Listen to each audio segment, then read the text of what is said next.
Olá, Igreja de Cristo. Igreja, cada dia cada dia precisa mais se apresentar a esse mundo como guardiã da verdadeira palavra, da palavra genuína. Igreja que cada dia precisa ser discípula de Cristo e precisa apagar aquilo que muitos que se dizem cristãos têm feito e tem marcado essa geração como o pior dos momentos para nós evangélicos. Nós, nesse instante, queremos, neste dia, dizer a você o quanto Deus tem uma boa notícia, o quanto Deus tem coisa boa para dizer para nós, uma boa nova maravilhosa. E nós vamos, então, ler no texto de Isaías 40, de 1 a 11, e mostrar que coisa boa é que Deus tem para nós neste dia. O texto bíblico diz assim, cujo tema da palavra nesse instante é a verdade que conforta. Diz assim a palavra de Deus: Consolai, consolai meu povo, diz o vosso Deus. Falai ao coração de Jerusalém, gritai-lhe que seu serviço se cumpriu, está pago o seu crime, pois da mão do Senhor recebeu duplo castigo por seus pecados. Uma voz grita no deserto: preparai um caminho para o Senhor, aplanai na estepe uma estrada para o nosso Deus. Que os vales se levantem, que os montes e colinas se abaixem, que o tortuoso se endireite e o escabroso se nivele. E se revelará a glória do Senhor, e haverão todos os homens juntos. Falou a boca do Senhor. Diz uma voz: grita. Respondo: que devo gritar? Toda a carne é erva, e sua beleza como flor campestre.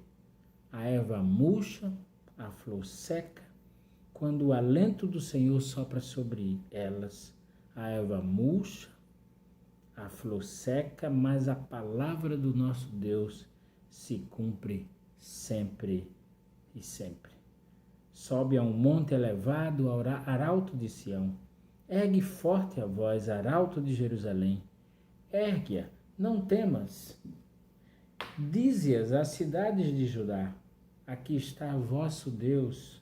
Vede, o Senhor chega com poder e seu braço comanda.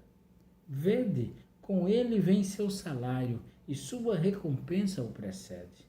Como pastor que apacenta o rebanho, seu braço o reúne. Toma nos braços os cordeiros e faz as mães se deitarem.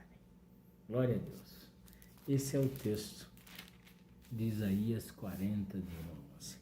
Senhor, obrigado por este momento. Que o Senhor possa nos ensinar, possa Deus falar aos nossos corações e nos fazer teus servos definitivamente para a honra e glória do teu nome. Fala, Senhor. Diz a boa notícia e nós a ouviremos com imenso prazer. No nome de Jesus te oramos. Amém. O texto de Isaías 40 é um texto considerado pelos estudiosos como um texto belo, um texto rico, um texto profundo. Mas a realidade para a qual esse texto fala, muitas vezes oculta a nós, pela leitura do texto, pura e simplesmente, diz muito ao nosso coração e fala muito a nós hoje na atualidade. É por isso que Deus nos deu esse texto, porque Ele quer falar a nós. A palavra dele é rica e supera as eras. E as aplicações que podem ser feitas pela palavra de Deus podem mudar a nossa existência. É por isso que a gente colocou esse texto, e nesse texto esse título: a verdade que conforta. Falar a um povo com múltiplas reações. Assim podemos entender essa segunda parte, ou esse segundo Isaías. Quando falamos múltiplas reações, falamos de aproximadamente 3 posições que estavam presentes no meio do povo de Deus, em meio ao cativeiro da Babilônia. Alguns estudiosos dividem as expectativas e as reações do povo de Deus da seguinte forma. Atenção para isso. Havia um grupo daqueles que foram levados do cativeiro, para o cativeiro da Babilônia, que recebendo e atendendo a determinação divina pelo profeta Jeremias, disse: cuidai das suas coisas, trabalhai, formai famílias. Deus mandou eles fazerem isso, porque o tempo seria muito grande naquela terra. Então teve um grupo entre eles que se instalou na nova pátria. E se instalando na nova pátria, absorveu todo aquele processo. Um grupo enriqueceu, inclusive, nesse processo. E esse era o primeiro grupo que estava presente por trás desse texto maravilhoso. Havia um grupo perfeitamente instalado na nova terra, cuja terra deu para eles um imenso crescimento. Havia um segundo grupo, os resignados e sem esperança. Esse grupo também fazia parte do povo de Israel, estava naquela terra escravizado, sofria com a escravidão por vários motivos, mas perdera a esperança, perdera a condição de sonhar. Havia um terceiro grupo, os resistentes. Esses mantinham sua identidade, esses sonhavam com o retorno à pátria, esses viviam guardando os aspectos da lei e guardavam no coração para que eles não se esquecessem da sua origem e lutavam contra a escravidão, não internalizaram a realidade da escravidão, viveram marcados pela esperança. Marcados pela sucessão de governos, inclusive por governos que fizeram a Babilônia cair. Eles viviam também nesse momento do governo de Nabonides, que fez um acordo com Ciro, e depois Ciro rompeu o acordo e derrotou a Babilônia. Eles viviam marcados exatamente pelo momento maior da Babilônia e pela sucessão de reinos que foram enfraquecendo a Babilônia, encerrando com Nabonides, que acabou nem governando direito, colocando o filho no seu lugar por bons anos. Os judaítas, vivendo esse momento do cativeiro da Babilônia, uma Babilônia decadente, um Ciro que já se apresentava no horizonte tomando muitas terras, passava a ver esses movimentos e esses movimentos políticos, esses movimentos históricos de formas diferentes e com reações extremamente diferentes. Tais olhares e reações precisam ser refletidos por nós, principalmente se fizermos um quadro comparativo entre o Israel em pleno cativeiro e nós, a Igreja de Deus hoje, vivendo seus cativeiros modernos. Muitos de nós vivemos na dimensão do primeiro grupo dos judaítas. Fomos totalmente moldados pelas circunstâncias. Somos escravos dos valores do mundo. Embora creamos num Deus, ele se tornou uma lembrança. Ele ficou longe. Ele faz parte de um passado que não mais com o qual nós não mais nos identificamos. A nossa vida, ou a vida daqueles que vivem marcados, totalmente moldados pelo mundo e pelos valores do mundo, assim como aqueles judaítas viviam, passam a viver voltados única e exclusivamente para ver as suas coisas crescerem. Moldados por valores para os quais não nasceram, vivem para uma vida que também para a qual não foram separadas. Como o primeiro grupo de judaítas, a pregação do Evangelho, que chega com a boa notícia do texto que lemos, invade a vida desses judaítas, que a recebem essa boa notícia, sem dar a ela a chance de ser olhada, ser vivida e ser apreciada. O Evangelho que convida à libertação, que convida ao retorno a Israel, que convida à volta ao senhorio de Jesus, não impressiona, não gera ansiedade, vontade. Não voltamos à vida de Deus, não voltamos à vida de dependência. Estamos absorvidos pelas circunstâncias. Estamos presos às circunstâncias. Temos que viver negando a nossa existência, negando a antiga existência, negando o antigo convite. E então passamos a ser os escravos modernos, os escravos de uma realidade que não nasceu para ela. Havia ainda um segundo grupo que olhava para a queda da Babilônia e a ascensão de Ciro com um olhar desesperançado. O tempo do cativeiro os havia feito desistir de lutas, desistir das lutas principais, desistir de lutar por aquilo que eles queriam. O arrastar dos anos do cativeiro gerou para eles, para esse grupo, total desânimo. Não era o que eles queriam viver, é verdade. A escravidão eles não queriam viver, mas eles tinham a certeza de que haviam sido abandonados por Deus. Entre eles havia até quem entendesse que Deus estava sendo injusto, pois o pecado que gerou o cativeiro foi do pai deles, de outras gerações, e eles não entendiam por que eles teriam que sofrer aquilo. Quando a boa notícia chegou no meio desse grupo, encheu o coração deles de pessimismo, um tanto de indiferença, pois aqueles que vivem sem esperança são escravizados pelo medo, são escravos de sua própria força, são escravos de uma existência sem sonhos. Diz um poeta entre nós que as gerações novas foram impedidas de sonhar, mas ele diz que insiste em sonhar, porque só assim dá sentido à sua vida. Aqueles que perdem a capacidade de ter esperança, perdem a capacidade de sonhar.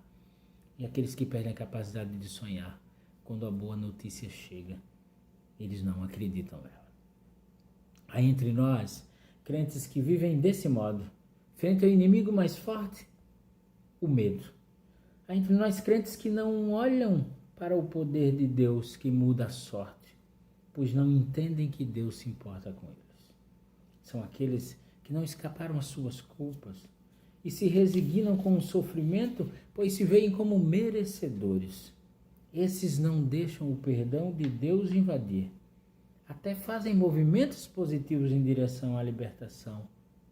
Mas, quando as situações adversas chegam, eles vão lembrar de que só podem ter fé se forem libertos de qualquer possibilidade de dor e de sofrimento.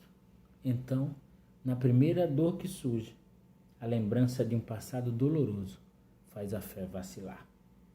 Olhando o profeta Malaquias, denunciando o pecado do povo que havia sido repatriado e vivia sob o domínio persa, é possível perceber um grupo que desistiu de acreditar em Deus e nas promessas de Deus, a ponto de não ter nenhum zelo pelo culto que praticavam. Para vocês terem uma ideia, esse grupo esqueceu tanto de Deus e perdeu tanto a esperança nas promessas de Deus, que sacrificava animais aleijados, cegos, defeituosos, o que era absolutamente abominação diante de Deus. Perderam a esperança, viveram uma fé superficial. Quem perde a esperança no nosso meio hoje, vive uma fé em Deus absolutamente superficial. No entanto, havia um terceiro grupo, esse ávido pelo retorno à casa, ansioso por restabelecer o culto, resistentes a qualquer forma de adequação à cultura babilônica. Eram aqueles que, em Lamentação, por exemplo, de Jeremias, penduraram as harpas, não queriam mais cantar, não tinha sentido algum cantar, louvar a Deus, porque o coração sangrava de dor ante a situação do cativeiro. Para esses, a boa notícia propagada por Isaías ressoava como uma canção de alento, ressoava como um toque para a caminhada. Estavam ansiosos por um novo êxodo. Sim, uma nova saída, uma nova libertação. Estavam presos, mas não rendidos. Estavam abatidos, mas não paralisados. Sabiam que aquele era o momento. O coração transbordava de esperança. Viviam, portanto, marcados pelo sentido. A fé em Yahvé era o que balizava a sua existência. Assim é entre nós. É assim entre nós a vida daqueles que vivem esperando pela redenção. Vivem certos de que a promessa divina não falha. Vivem sob o poder de um Deus vivo e presente. As limitações da escravidão não os impedem de viver, de experimentar a vida a partir da lógica de um filho que redime. Quando a boa notícia correu pela boca do profeta Isaías, as verdades principais deram vazão à alegria, à certeza, deram vazão à esperança, pois aflorou mais uma vez no coração deles 3 verdades fundamentais que a nós, a mim e a você, faz muito sentido hoje. A primeira verdade que encheu de esperança o coração daquele grupo e que enche o nosso coração hoje de esperança é que o perdão de Deus vem a nós. Viver entendendo o tamanho do perdão de Deus é viver livre da culpa. Viver com o coração agradecido é viver para agradar a Deus. É viver ouvindo como uma música melodiosa os versos primeiro: consolai, consolai o meu povo. O verso 3, uma voz grita no deserto: preparai um caminho para o Senhor, aplanai a estepe, uma estrada para o nosso Deus. Mas muito mais é ouvir o segundo dizer assim: está pago o seu crime. Está pago o seu crime. A segunda verdade que enche o nosso coração é a verdade que Deus se levanta para lutar pelo seu povo. A certeza de que não há inimigo que Deus não possa derrotar. A certeza no coração de que a soberania e o poder de Deus a todos sobrepujam. É viver com o coração tranquilo, de que nada pode nos tirar o seu amor. É ter a certeza de que o destino do ser humano é traçado por Deus. É viver sem reagir à dor. É viver na certeza de que tudo está no controle e que ainda que a dor apareça, ela não é o ponto final. O ponto final é o perdão de Deus, é a redenção do Senhor. A terceira verdade que alimenta a fé dos que vivem pela esperança e resistem ao modo de vida pecaminoso é a alegria. A alegria de se reconhecer alvo do amor de Deus, do Deus Todo-Poderoso. O verso 9 é maravilhoso. O arauto grita: aqui está o vosso Deus. O verso 11 delineia quem é ele, diz quem é esse Deus que está presente. São versos que anunciam a chegada. É o cume da boa notícia. E ela é, como o pastor que apacenta o rebanho, seu braço o reúne, toma nos braços os cordeiros e faz as mães se deitarem. O Deus que traz seu povo e o reúne debaixo do seu cajado, do seu cuidado. Consolai, consolai o meu povo, diz o Senhor Deus. Na verdade, para concluir, a melhor pergunta para terminarmos não é com qual tipo de povo você se assemelha, mas com qual realidade de fé você quer viver. Você quer viver marcado pela realidade da escravidão, dos modelos? A escravidão dos valores mundanos? E deixar Deus de lado? Você quer viver escravo das circunstâncias e perder a esperança de que Deus pode mudar a sua sorte? A sua sorte? Ou você quer viver com a certeza de ser amado por Deus? Você quer viver buscando agradá-lo, pois Ele o ama e apesar de seus erros, Ele cuida de você. Que Deus encha a sua vida da boa notícia. Olha aqui o seu Deus, Ele apacenta você como apacenta o rebanho e tem a sua vida nas mãos dEle. Deus nos abençoe e que vivamos a fé a partir do terceiro grupo, o grupo que vive pela esperança. Deus seja louvado, Ele vive. Glória a Deus por isso.